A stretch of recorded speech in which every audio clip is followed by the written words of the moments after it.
President Biden says he'll travel to Hawaii next week to inspect the response to the deadly wildfires on the island of Maui. He's been criticised by his political opponents, who've said that he's been slow to see the devastation. He'll meet the survivors and emergency workers. The White House says he'll visit scenes of wildfire damage and discuss what steps in the recovery operations with officials need to come next. So far, officials have confirmed that 110 people have died in the fires, but that number is expected to rise as the search continues.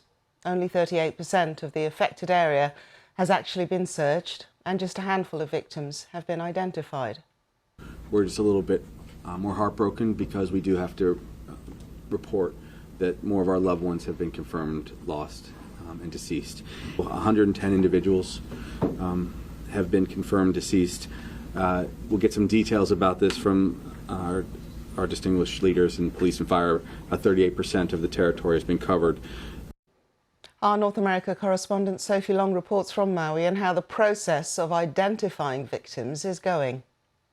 We now know that 110 people are known to have died. You can probably make out Lahaina behind me, the town that was engulfed by flames a week ago. Now the recovery operation continues. As you said there, the Kata'iva teams have now covered nearly 40%, 38% of the worst affected area. We know that a mobile morgue and more coroners have arrived to help with the grim task of identifying those who lost their lives. Only 5 have been identified so far, but we do know that some of the most vulnerable, the very old and the very young, are among those who lost their lives. There are some signs of hope and recovery now emerging. The road to Lahaina, the main road that's been closed for a week now, was reopened today during daylight hours, although you can probably see the roadblock behind me. They're not letting people into the worst affected area itself because that search and recovery operation is still ongoing. The authorities from the outset have been asking for patience. It is a painstaking and very difficult task, the recovery operation that's going on just down below me. So they have been asking for patience. They have more teams. There are now 40 canine teams working. The dogs have to take rest because of the heat and the terrain. But as I say, there are now signs of recovery and hope. 3 schools in Lahaina did survive. They are being cleared of ash and debris, and the air and water quality is being tested. People are very keen to get children back to school as soon as possible so they can be with their friends and be learning instead of kicking around and thinking constantly about the enormity of what happened here.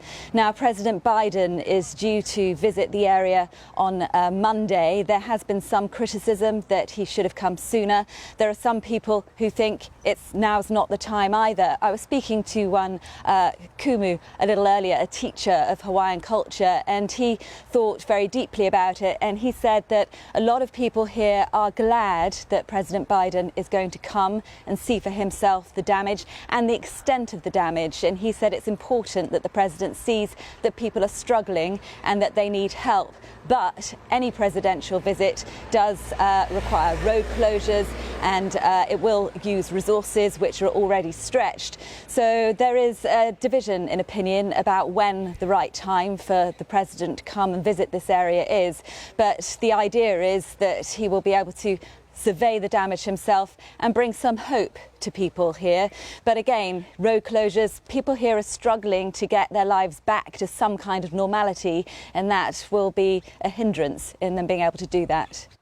And that was Sophie Long there. Meanwhile, wildfires in Canada's remote Northwest Territories are inching closer to the region's capital city, Yellowknife. The whole of the area is under a state of emergency as fires continue to burn out of control. Communities in the path of the fire being evacuated, and hundreds of people have been airlifted to safety by the military. Yellowknife is now blanketed in smoke. Its mayor says that if a full-scale evacuation is needed, the population of 20,000 may need to be evacuated by air, as the one highway into the city could be rendered impassable by the flames. And in Europe, a wildfire on Spain's holiday island of Tenerife has forced 5 villages to be evacuated. The fire, which broke out on Tuesday night, is raging through a forested area with steep ravines in the northeastern part of this island.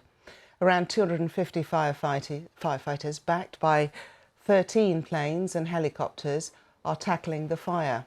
The head of the regional government says the fire is out of control. The scenario is not exactly very positive.